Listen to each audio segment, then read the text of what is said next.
At 4:47 this morning, a line formed outside a Wells Fargo branch in downtown Los Angeles.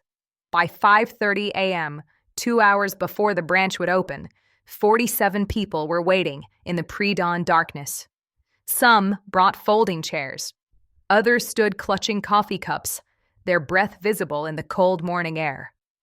By 6 a.m., the line stretched around the block. Conversations were hushed, anxious. By 7:30 a.m., when the branch finally opened its doors, 312 people were waiting to withdraw cash.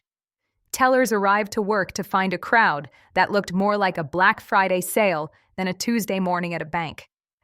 And within 17 minutes of opening, that branch had exhausted its available cash reserves and stopped processing withdrawals entirely.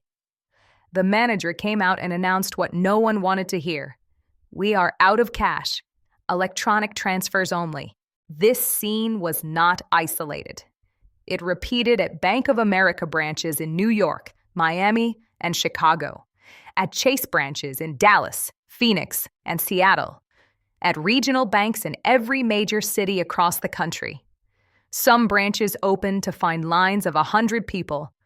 Others found 500. By 9 o'clock a.m. Eastern Time, more than 2,800 bank branches across the United States had either run out of cash completely or imposed emergency withdrawal limits on their customers.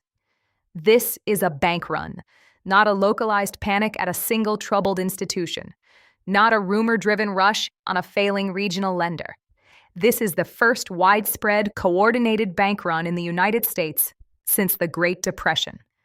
And if your money is sitting in a bank account right now, if you are assuming you can access it whenever you want, the next 48 hours will determine whether that assumption holds or whether it becomes terrifyingly wrong. Subscribe to this channel immediately, because what I am about to walk you through is not isolated panic or temporary fear. This is millions of Americans trying to withdraw their money simultaneously because they fear their banks will fail. Turn on notifications and set them to all, because what started as lines at ATMs this morning has become a full-scale crisis of confidence in the banking system. Here is what a bank run means for you personally. The money you believe is sitting safely in your checking account, the balance you check on your phone every morning, may not actually be available when you try to get it. Not because you did anything wrong, not because your account was hacked or your identity stolen, not even because the bank is technically insolvent on paper, but because banks do not keep your money in a vault waiting for you to withdraw it. They take your deposits and they lend them out. They invest them. They use them to fund mortgages, business loans, credit cards. And when everyone tries to get their money at once, when thousands of people show up demanding cash, the math stops working. The bank doesn't have it, not in the form you want. What triggered this? At 11:47 p.m. last night, social media exploded with reports that PacWest Bank had suspended all withdrawals. Screenshots of error messages went viral. Within 30 minutes, Bank Run was trending with over 2 million mentions. By midnight, panic spread beyond PacWest. The logic was simple. If one bank stopped withdrawals, others might follow. Better to get your money out now. At 12:34 a.m., Signature Bank issued a reassurance statement. Deposits are safe and accessible. But when a bank has to announce deposits are safe, people assume they are not. Within an hour, Signature Bank customers were planning to withdraw cash first thing in the morning. At 1:47 a.m., the FDIC issued an emergency statement. Deposits up to $250,000 are fully insured. There is no reason to withdraw funds. The statement was meant to prevent bank runs. It confirmed they were happening. By 2 a.m., people were setting alarms to get to banks early. Let me introduce you to Patricia Chen, because her story is playing out in different forms across America right now. 64 years old, recently retired teacher living in suburban Atlanta. Her entire retirement savings, $380,000, is split between a checking account and a savings account at a regional bank she has used for 20 years. $250,000 sits in her savings account, technically FDIC insured. $130,000 is in her checking account, which means $80,000 exceeds the insurance limit and is completely unprotected if the bank fails. Patricia saw the news about PacWest around midnight while lying in bed, unable to sleep, scrolling through her phone. Her first reaction was to tell herself this did not apply to her. Her bank was different, smaller, more conservative, better managed. But then she started doing math in her head. The math that keeps you awake at 1 o'clock a.m. when your entire future depends on a bank remaining solvent. If the bank fails, she thought, I will eventually get my insured money back from the FDIC. Eventually. But eventually means what? Days, weeks, months? During the 2008 crisis, she remembered reading stories about people waiting 6 weeks for FDIC checks. 6 weeks without access to the money she needs to pay her mortgage, buy groceries, cover her prescriptions. And what happens to that $80,000 over the limit? Does she lose it entirely? Does she become one of those people standing in bankruptcy court trying to recover 30 cents on the dollar? She had worked for 42 years to save that money. The thought of losing a single dollar because she was too cautious or too trusting made her physically ill. At 1:15 a.m., Patricia made a decision. She could not afford to wait and find out what happens. She set her alarm for 5:30 a.m. to be at her bank the moment it opened. Her plan was simple and clear. Withdraw as much cash as the bank would allow. Then immediately transfer everything else to U.S. Treasury money market funds, which are backed by the full faith and credit of the federal government and carry no risk of bank failure. She was not being irrational. She was not succumbing to panic. She was doing exactly what any financially informed person would do when faced with even a remote possibility of losing access to their life savings. And there were hundreds of thousands of people, just like Patricia, lying awake in the dark, doing the same terrifying math. By 3:15 a.m., ATMs in several cities ran out of cash. The machines dispense maximum $500 per transaction normally, but thousands withdrew at midnight, 1 a.m., 2 a.m. The machines emptied. By 4 a.m., over 15,000 ATMs had run out or gone offline. People are pulling cash faster than banks can replenish. This is when a financial crisis becomes a physical cash crisis. Modern banking assumes most people do not want physical cash most of the time. When that stops being true, the system breaks. Hit that like button right now if you understand what is happening. People are pulling cash out of banks faster than banks can replenish ATMs. The algorithm decides what breaks through, and you decide whether this analysis reaches people who need to see it. Because what I am showing you is the moment a financial system crisis becomes a survival crisis for your savings. At 5 a.m., banks implemented emergency protocols. Leaked memos showed major banks instructing branches to limit cash withdrawals to $1,000 per customer per day. Not legally mandated. Operational necessity. Banks do not keep unlimited cash. A typical branch has $50,000 to $200,000. If 300 customers each want $5,000, the math does not work. At 7:30 a.m., East Coast branches opened. Chaos unfolded. At a Chase branch in Newark, Michael Bronson demanded $25,000. The manager said they had $8,000 in cash, offered a wire transfer for the rest. Michael refused, accused them of insolvency. Other customers overheard and demanded their money. Within minutes, shouting matches erupted. Michael left with his $8,000. By 8 a.m., that branch was out of cash. Here is the critical point that explains why bank runs are so uniquely dangerous. When a bank tells you it does not have enough cash to give you your own money, your immediate reaction is to assume the bank is failing. It sounds like insolvency. It sounds like the bank has lost your money or gambled it away or made terrible loans that will never be repaid. But that is not what is happening, at least not initially. The bank still has your money. It exists. It has not vanished. The problem is that it exists in forms that are not immediately convertible to physical cash. Your money has been led to someone buying a house, which means it is tied up in a 30-year mortgage. It has been invested in government bonds that will not mature for 5 years. It has been used to fund a small business loan that will be repaid over 10 years. The money is real. The bank is solvent on paper. Assets exceed liabilities. But the assets are not liquid. They cannot be turned into cash in the next 17 minutes when 312 people are standing in line demanding withdrawals. But here is where the psychology becomes terrifying and self-destructive. If enough people demand cash at once, if the panic spreads and accelerates, then the bank is forced to start selling those assets immediately to raise cash. And when you have to sell assets immediately, you sell at a loss. You cannot wait for the best price. You cannot negotiate. You take whatever the market offers right now. Government bonds that would mature in 5 years at full value get sold at 85 cents on the dollar.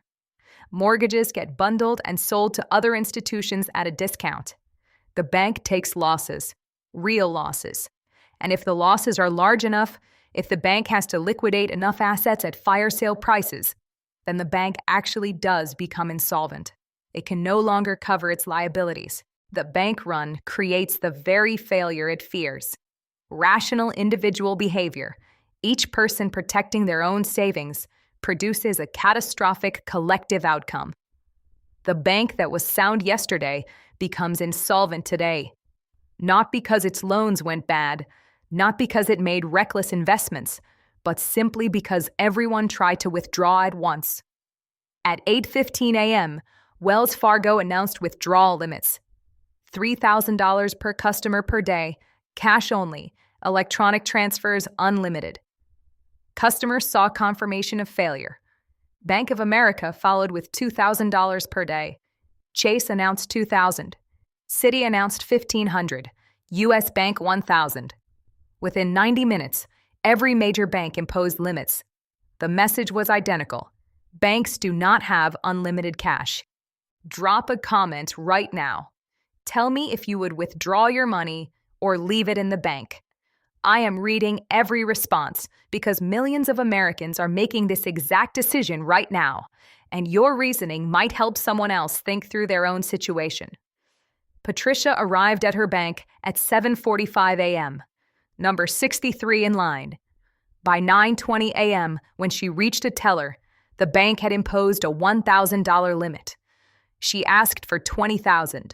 The teller, Jennifer, looking exhausted and scared, explained the limit. The branch manager, David, whom Patricia had known for 6 years, repeated it. $1,000 per day, cash. Electronic transfers unlimited. Patricia took the $1,000 in cash. Then she had David transfer $279,000 to a Treasury money market fund. Processing took 45 minutes.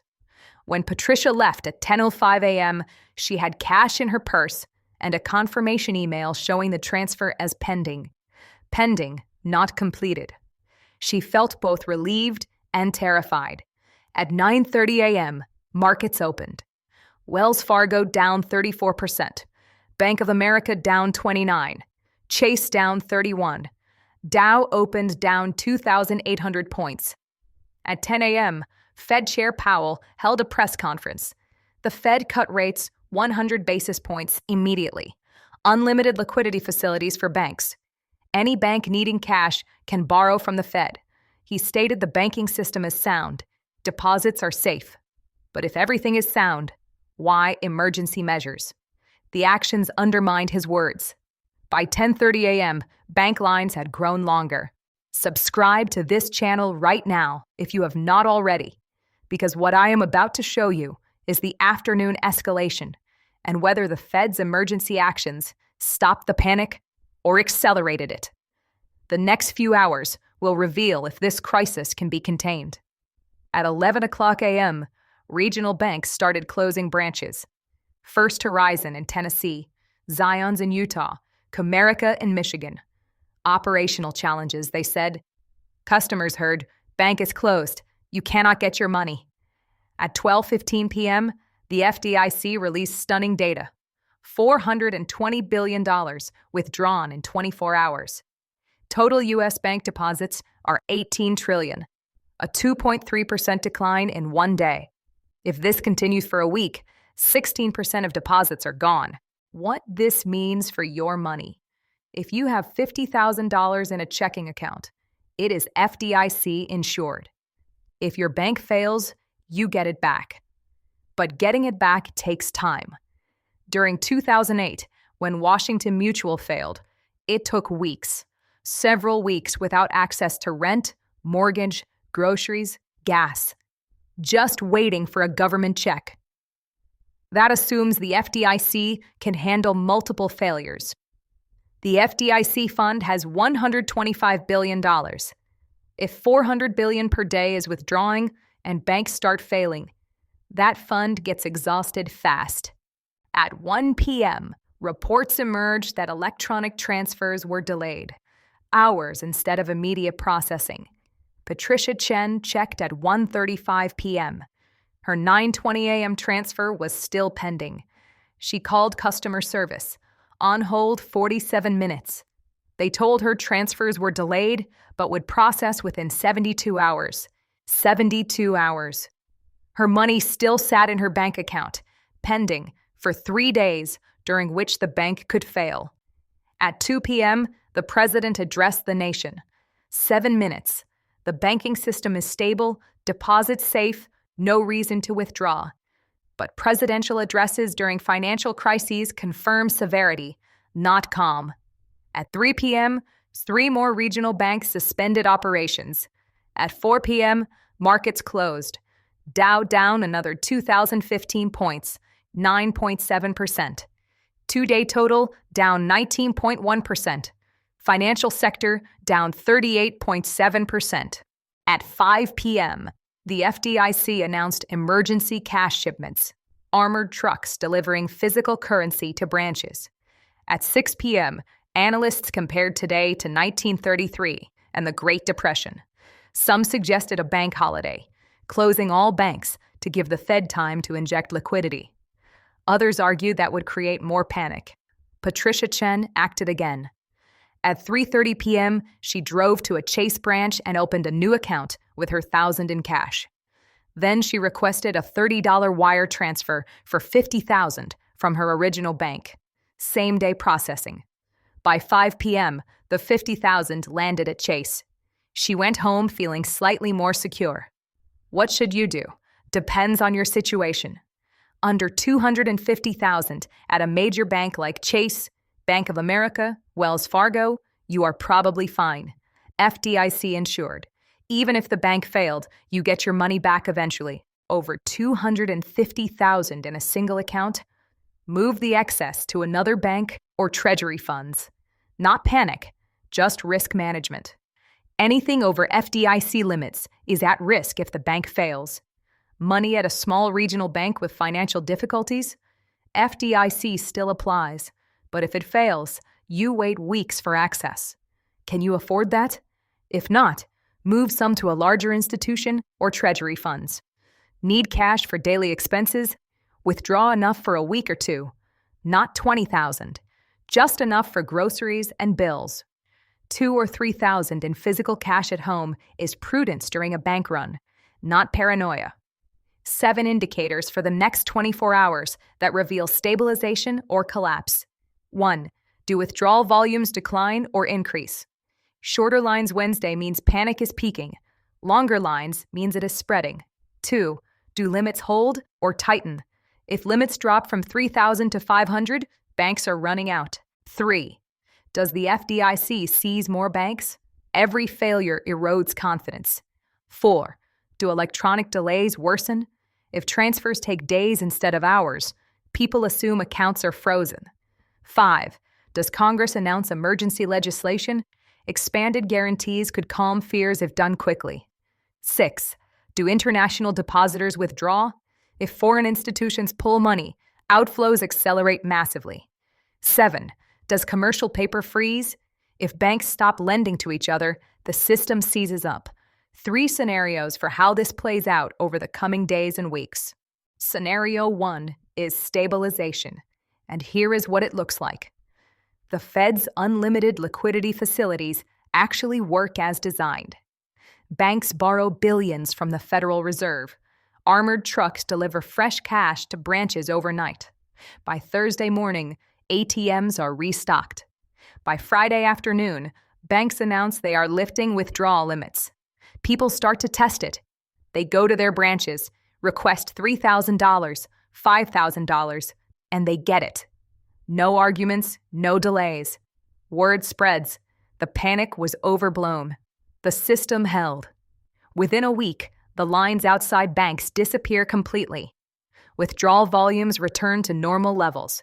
Markets stabilize and begin to recover. This is the soft landing.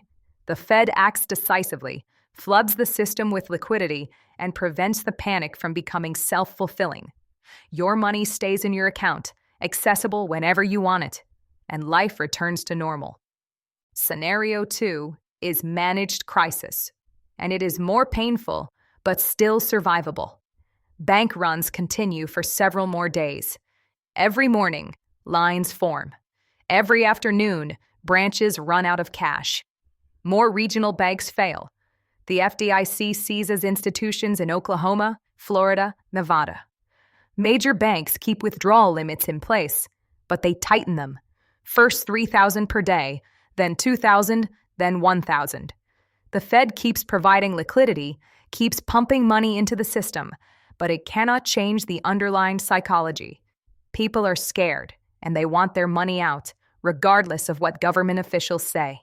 After 2 weeks of mounting chaos, after intense pressure from Congress and Wall Street, the Treasury Secretary makes an extraordinary announcement.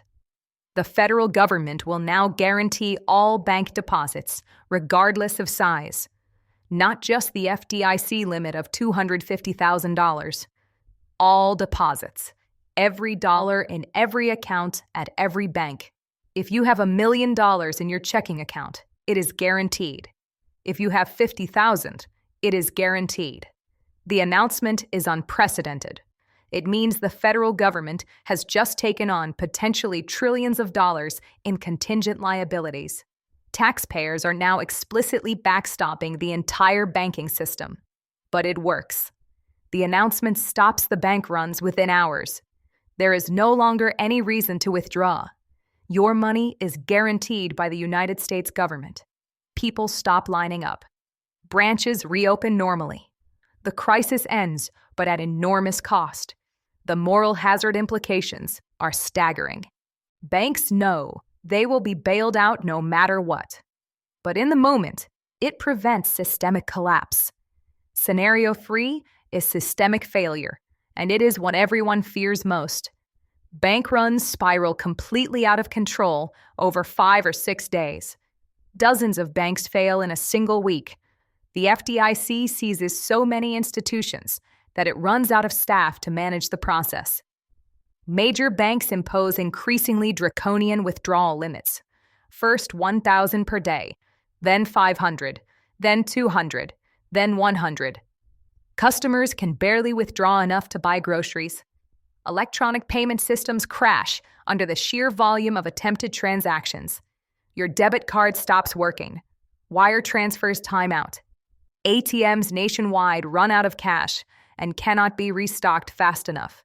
The banking system, for all practical purposes, stops functioning. On Friday afternoon, after emergency meetings that last through the night, the president addresses the nation.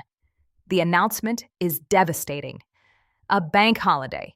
Every bank in America, every single branch, will close on Monday morning and remain closed for 1 week. No access to your account. No withdrawals. No transfers. No debit cards. Nothing. The government needs time to sort out which banks are solvent, which need to be merged, which need to be liquidated. When banks reopen the following Monday, strict capital controls will be in place. daily withdrawal limits of perhaps $200, restrictions on moving money overseas, government approval required for any transfer over $10,000. This is the nightmare scenario. The banking system effectively collapses. Your money is trapped. You cannot access it. And the government imposes wartime-style controls to prevent complete economic chaos.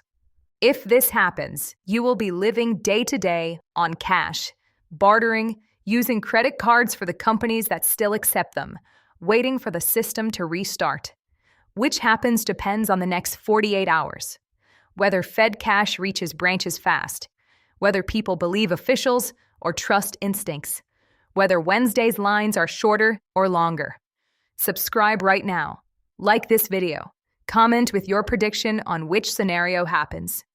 I am tracking all three, and as this crisis unfolds over the coming days, you will see the analysis here first. The indicators I just outlined will tell us which path we are on. Historical context. In 1933, over 4,000 banks failed in a year. Roosevelt closed every bank for 4 days. The bank holiday stopped panic, but confirmed catastrophe. In 2008, we had a crisis, but not retail bank runs. People did not line up at Chase or Bank of America because FDIC insurance reassured them. Today is different. FDIC exists, but people do not trust it. They want physical cash or treasury securities. This psychology is closer to 1933, and that led to the Great Depression. The psychology is self-fulfilling. You believe the bank will fail. You withdraw. Your withdrawal weakens the bank. Others see you withdraw and do the same. The bank fails because everyone withdrew, not because it was insolvent initially. Right now, 2,800 branches out of cash or imposed limits, 420 billion withdrawn in 24 hours. Every major bank announced limits. Fed cut rates 100 basis points, announced unlimited liquidity. President urged calm. Markets fell 19.1% over 2 days. This is a bank run. First widespread run since the Great Depression. The next 24 hours determine whether regulators contain this or whether it spreads into collapse. If Fed liquidity reaches branches and volumes decline, this stabilizes. If more banks close and limits tighten, this spirals. Wednesday morning reveals whether Tuesday was the peak or just the beginning. Check your balances. Know your FDIC coverage. Understand what happens if your bank fails. Have a plan for accessing cash. These are basic precautions, not panic. Stay with this channel. When banks open tomorrow morning, when we see whether lines are longer or shorter, when the next bank fails or the panic subsides, you will see the analysis here first. What happens next determines whether your money stays safe in your account or whether accessing it becomes the fight of your financial life. This is day 2 of a crisis that could reshape the financial system. Bank runs, once started, are extraordinarily difficult to stop.